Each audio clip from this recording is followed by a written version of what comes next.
Hello everyone, welcome back to Termux Helpline। আশা করছি সবাই অনেক ভালো আছেন। আজকে আমরা যে ভিডিওটা শেয়ার করতে চলেছি এটা হচ্ছে অ্যাপাচি সার্ভার নিয়ে। এই ভিডিওতে আমরা আজকে জানতে পারবো অ্যাপাচি কি, অ্যাপাচি এর ব্যবহার, ইথিক্যাল হ্যাকিং বা হ্যাকিংয়ের ক্ষেত্রে অ্যাপাচি এর ব্যবহার কতটুকু, বা অ্যাপাচি দিয়ে আমরা কি করতে পারবো এই সার্ভারটার মাধ্যমে। এছাড়া টার্মাক্সে অ্যাপাচি ইনস্টল করে দেখাবো এবং এর কিছু কাস্টমাইজেশনও দেখাবো আপনাদের। সো ভিডিওটা মিস করবেন না, অবশ্যই সম্পূর্ণ দেখার চেষ্টা করবেন। সো আমরা শুরু করি। সো প্রথমেই আমরা জানার চেষ্টা করব অ্যাপাচি কি। অ্যাপাচি হচ্ছে একটা ওয়েব সার্ভার। ওয়েব সার্ভারটা আসলে কি? ওয়েব সার্ভার হচ্ছে কোনো হোস্টিংয়ের বা কোনো স্টোরেজের বিভিন্ন ফাইলকে ওয়েব পেজে সঠিকভাবে দেখানোর জন্য যে মাধ্যমটা ব্যবহার করা হয় এটাকে মূলত ওয়েব সার্ভার বলে। একটু কঠিন হয়ে গেল। সহজভাবে বলতে গেলে যে আপনারা হয়তো ওয়েবসাইট দেখে থাকবেন, বিভিন্ন ধরনের ওয়েবসাইটের ব্যাকএন্ড থাকে। সো এই ব্যাকএন্ডে যে স্টোরেজটা থাকে বা যে একটা হোস্টিংয়ের জায়গাটা থাকে, এইখানে HTML, CSS, জাভাস্ক্রিপ্ট, PHP বা এরকম বিভিন্ন ডেটা থাকতে পারে। এছাড়া অডিও, ভিডিও বা বিভিন্ন রকমের ডেটা ওইখানে স্টোর করা থাকে।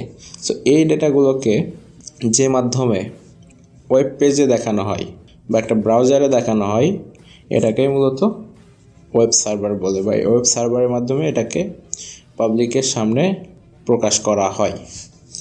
সো আপনারা হয়তো এখন বুঝছেন ওয়েব সার্ভারটা কী।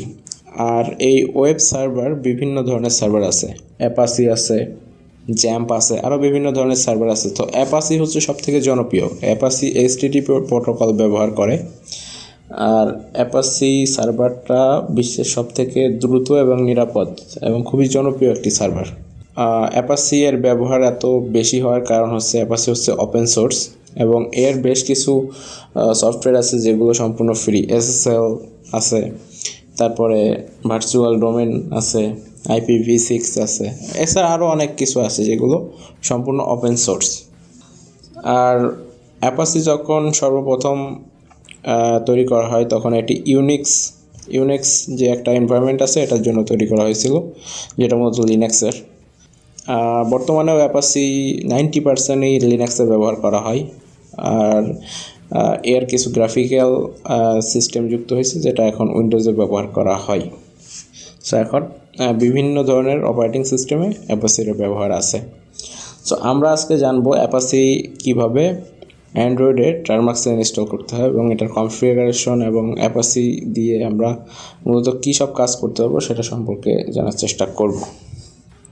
সো এখন আসি ইথিক্যাল হ্যাকিংয়ে বা হ্যাকিংয়ের ক্ষেত্রে অ্যাপাচি কেন ব্যবহার করতে হয় বা অ্যাপাচির ব্যবহার কেন। সো ইথিক্যাল হ্যাকিংয়ের ক্ষেত্রে বলতে গেলে আমরা যারা ওয়েবসাইট ডিজাইন করি তারা তো অ্যাপাচি দিয়ে এটাকে বিভিন্ন পাবলিকলি ট্রান্সফার করি বা পাবলিক পোর্টে ট্রান্সফার করি। ঠিক এমনই একজন হ্যাকারের ক্ষেত্রেও বিভিন্ন সময়ে এটা প্রয়োজন হয়। সে যদি ফিশিং করে, ফিশিংয়ের ক্ষেত্রে প্রয়োজন হয়, বা তার যদি কোনো পাবলিককে, কোনো ভিকটিমকে টার্গেট করতে হয়, সেক্ষেত্রেও অ্যাপাচি সার্ভারটার মাধ্যমে তার ফাঁদে ফালানো যায়, বা বিভিন্ন কাজের জন্য এই অ্যাপাচি সার্ভারটা ব্যবহার করা হয়। সো যেহেতু ভিডিওটা তৈরি করতেছি, এর কিছু সিরিজ থাকবে, অবশ্যই আপনারা দেখতে থাকবেন। আর অবশ্যই এর মাঝে কী কাজ করা যায় সেই বিষয়গুলো নিয়ে প্র্যাকটিক্যালি দেখানো হবে। এখন আসি অ্যাপাচি এর কিছু ফিচার্স আছে, বেশ কিছু ফিচার আছে, জনপ্রিয় ফিচার্সগুলো নিয়ে। সো এখানে IPv6 ব্যবহার করা হয়েছে। এছাড়া XML, FTP আছে, তারপরে PHP আছে, ব্যান্ডউইথ থ্রোলিং আছে, হেড অ্যাক্সেস আছে, তারপরে URL রিভার্সিং আছে, সেশন ট্র্যাকিং আছে, এরকম বেশ কিছু ফিচার্স আছে এই অ্যাপাচিতে। সো আমরা এই জন্য অ্যাপাচিটাকে ব্যবহার করব।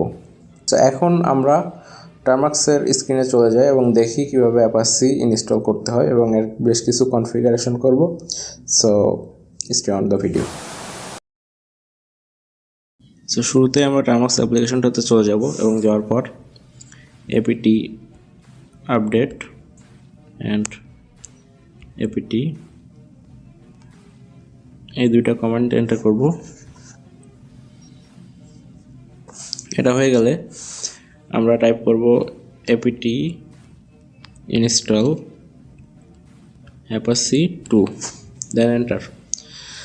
সো আমাদের অ্যাপাচিটা ইনস্টল হবে কিছু সময়ের মধ্যে। তো আমাদের অ্যাপাচি ইনস্টল কমপ্লিট। স্ক্রিনটাকে ক্লিয়ার করি। দেন এখন আমরা টাইপ করব অ্যাপাচি CTL দেন একটা হাইফেন দেন এইচ। সেটা দেওয়ার পর আমরা অ্যাপাচি এর কীভাবে ইউজ করতে হবে তার সম্পূর্ণ মেথডটা আমরা এখানে পেয়ে যাব, অ্যাপাচি কীভাবে রান করাতে হয় এবং অ্যাপাচির যে ফাইলটা আছে মানে অ্যাপাচি কোন জায়গা থেকে রান হয় দেখতে পাচ্ছেন যে এর ডিরেক্টরিটা দেওয়া আছে, যেমন ডেটা কম টারমাক্স ফাইল ইউজার বিন HTTPD। সো এখান থেকে অ্যাপাচিটা রান হয়। সো এবং এইখানে দেখতে পাচ্ছেন যে অপশনে অ্যাপাচির বেশ কিছু স্ট্রাকচার দেওয়া আছে কীভাবে অ্যাপাচি কাজ করে। সো এইগুলো আপনারা দেখে নেবেন। সো আমি আপনাদের প্র্যাকটিক্যালি কিছু দেখাইতেছি। সো আমরা স্ক্রিনটাকে আবার ক্লিয়ার করে দিই। সো এখন আমরা একটু গুগল ক্রোমে যাব।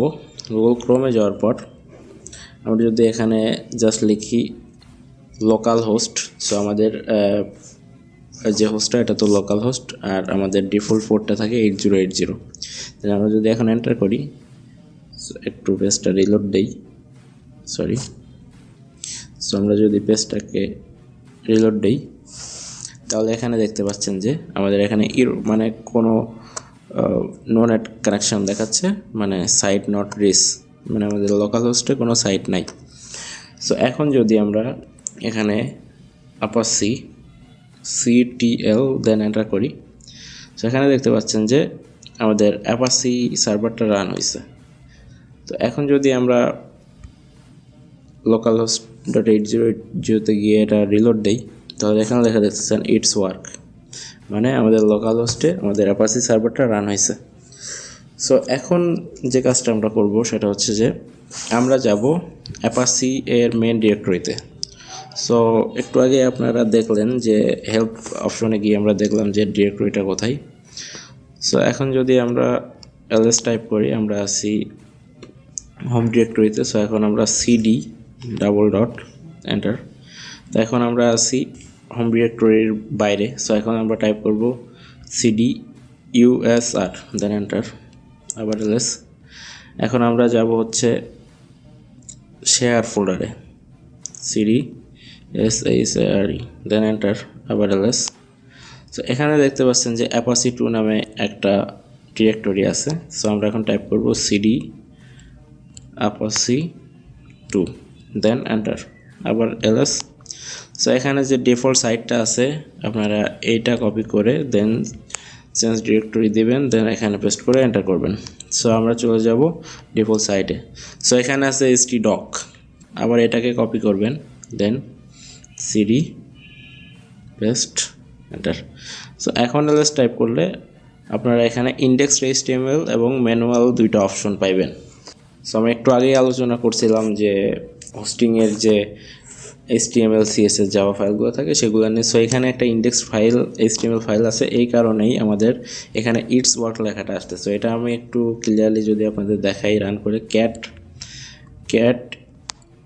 index.html। সো এখানে দেখছেন যে HTML বডি দেন হেডার 1-এ ইটস ওয়ার্ক লেখা আছে। সো এই কারণে ওখানে ইটস ওয়ার্ক লেখাটা আসতেছে। সো এখন আমরা ন্যানো এডিটর দিয়ে এটাকে এডিট করব আপনাদের দেখানোর সাপেক্ষে। সো যারা আপডেট টারমাক্স ইউজ করেন তাদের ন্যানো ইনস্টলই থাকে, আর যারা ওল্ড টারমাক্স ইউজ করেন তারা apt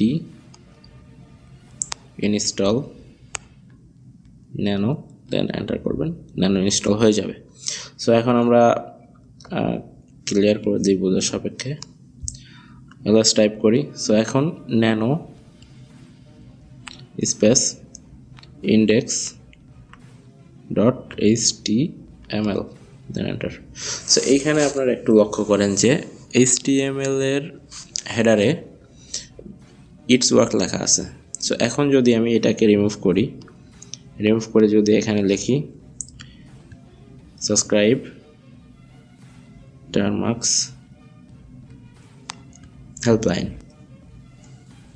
সো এটাকে সেভ করার জন্য আমরা এখন Ctrl+X চাপ দিব, দেন Y-তে চাপ দিব, আমাদের এটা সেভ হয়ে যাবে। এন্টার করব। সো এখন যদি আমরা আমাদের গুগল ক্রোমটাতে যাই এবং যাওয়ার পর এটাকে যদি আমরা রিলোড করি পুনরায়, মানে এখানে দেখতে পাচ্ছি আমরা সাবস্ক্রাইব টার্মাক্স হেল্পলাইন লেখাটা আসছে, যেটা আমাদের লোকাল হোস্টের ডিফল্ট পোর্ট থেকে রান হচ্ছে। সো এখন আমরা এখানে আরও বেশ কিছু চেঞ্জেস আনবো, তো আপনারা একটু লক্ষ্য করেন। সো আমরা ইন্ডেক্স ফাইলটাকে আরেকটু এডিট করি, যে ন্যানো ইন্ডেক্স .html এন্টার। তো আমরা এখান থেকে সম্পূর্ণটাকে রিমুভ করে দিব। সম্পূর্ণ রিমুভ করে দেওয়ার পর আমরা এখন চলে যাব গুগল ক্রোমে, এবং এখানে যাওয়ার পর আমাদের এখানে বা HTML কিছু কোড আছে এবং এর সাথে CSS যোগ করা আছে। সো আমরা এটাকে কপি করে নিব। এটা আপনাদের দেখানোর সাপেক্ষে দেখাচ্ছি, যখন আপনারা কোনো একটা পেজ ডিজাইন করবেন, যারা ডিজাইন জানেন তারা এখান থেকে কাজটা করতে পারবেন। সো আমি এটাকে কপি করে নিলাম, নেওয়ার পর টার্মাক্সে এসে এখানে আমি পেস্ট করে দেব। এখানে সম্পূর্ণ দিয়ে দিছি। সো এখন আমি এটাকে Ctrl+O দিয়ে ওভাররাইট করব, দেন এন্টার করব এবং Ctrl+X দিয়ে এটা এক্সিট করে দেব। দেন আমরা যদি এখন আবার আমাদের গুগল ক্রোমে যাই এবং আমরা যদি সেই লোকাল হোস্টটাকে রিলোড করি, এখানে দেখেন দুইটা বাটন দেখা যাচ্ছে, এবং বাটন দুইটা দেখেন যে একটা ব্লু একটা গ্রিন, যেটার উপরে টাচ করতেছি ওইটার কালার চেঞ্জ হয়ে যাইতেছে। আপনারা একটু ভালো মতো লক্ষ্য করে দেখতে পারেন। সো এভাবেই মূলত কোনো একটা হোস্টিংকে বা কোনো একটা স্টোরেজকে একটা সার্ভারের মাধ্যমে কোনো ব্রাউজারে পাবলিকের সামনে শো করানো সম্ভব। বা এখানে চাইলে আপনি অডিও ভিডিও বা যে কোনো ফাইল রাখতে পারেন, বা যে কোনো কিছু যে কোনো ইউজারকে দেখানোর জন্য। এছাড়া আপনি যদি চান এটাকে অন্য কোনো সার্ভারের মাধ্যমে পোর্টটাকে ফরওয়ার্ডিং করে কোনো ভিকটিমকে দিতে, তাহলে সেও আপনার এই পোর্টটা ট্রান্সফার হওয়া অন্য একটা পোর্টে আপনার এই ফাইলগুলো দেখতে পাবে। সো হ্যাকাররা এটা ব্যবহার করে থাকে, বা বর্তমানে যারা ওয়েব ডিজাইন করে ডেভেলপ করে তারাও এটা ব্যবহার করে। সো এটা বেসিক দেখালাম আমি। সো এর নিয়ে আরও বেশ কিছু অ্যাডভান্স মেথড আছে, সেগুলো দেখানোর চেষ্টা করব। সো শুরুতে বেসিক শেখাটাই ভালো, আস্তে আস্তে অ্যাডভান্সে যাওয়াটা বেটার। সো এখন আমরা দেখাবো যে কিভাবে এই অ্যাপাসিটাকে রিমুভ করতে হয়, মানে অ্যাপাসি তো রান আছে, অ্যাপাসিটা কীভাবে আমি রিমুভ করব।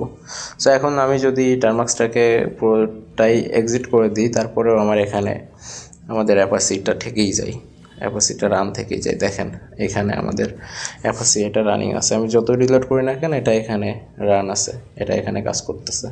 সো এটা আমাদের স্টপ করতে হবে টার্মাক্স দিয়ে। তো আমরা আবার পুনরায় টার্মাক্সে চলে যাই।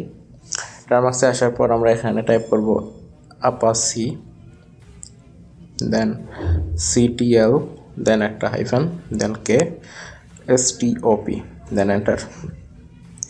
সো আমাদের অ্যাপাসি মেবি স্টপ হয়ে গেছে এতক্ষণে। সো এখানে রিলোড করি, দেখুন আমাদের অ্যাপাসিটা সাকসেসফুলি এখন সার্ভারটা অফ হয়ে গেছে। সো এইভাবেই অ্যাপাসিটাকে আবার রান করার জন্য অ্যাপাসি CTL টাইপ করলে আপনাদের অ্যাপাসি সার্ভারটা চালু হয়ে যাবে। সো এর পরবর্তীতে দেখাবো যে অ্যাপাসির পোর্ট কীভাবে চেঞ্জ করতে হয়, বা এই সার্ভারের যে লোকাল হোস্টটা আছে হোস্টটাকে কীভাবে পরিবর্তন করতে হয়। নেক্সট টিউটোরিয়ালে এগুলো থাকবে। সো আজকে অ্যাপাচি সার্ভার নিয়ে যতটুকু শিখতে পারলেন, জানতে পারলেন। সো এই ভিডিওটা যদি ভালো লেগে থাকে তাহলে সাবস্ক্রাইবের কথা বলবো না, সাবস্ক্রাইব পুরোটাই আপনার ইচ্ছা। আর ভালো লাগলে লাইক দিবেন, নইলে শুধু শুধু লাইক টাইক দেওয়ার দরকার নাই, ঠিক আছে? আরও বেশ কিছু যদি কোনো কিছু জানার থাকে তাহলে অবশ্যই পেজে নক করেন, এখানে কমেন্ট বক্সে কমেন্ট করেন। আর প্রতিনিয়ত নতুন কিছু শিখতে থাকেন। আমি সবসময় ভালো কিছু দেওয়ার চেষ্টা করি আপনাদের। আজে বাজে টিউটোরিয়াল দেখে শুধু শুধু নিজের মাইন্ডটাকে নষ্ট করে লাভ নাই, ভালো জেনুইন ভিডিওগুলো দেখতে থাকুন। আর আমার ব্যস্ততার কারণে আমি ভিডিও দিতে পারতেছি না, তবে খুবই চেষ্টা করি, সারাদিনের সময় পাই টোটাল 2 থেকে 3 ঘন্টা, এর মাঝে আপনাদের ভিডিও দেওয়ার চেষ্টা করি। সো দোয়া করবেন যেন খুব ভালো ভালো টিউটোরিয়াল আপনাদের দিতে পারি। আর ভালো থাকবেন, টার্মাক্স হেল্পলাইনের সাথে থাকবেন। ধন্যবাদ সবাইকে।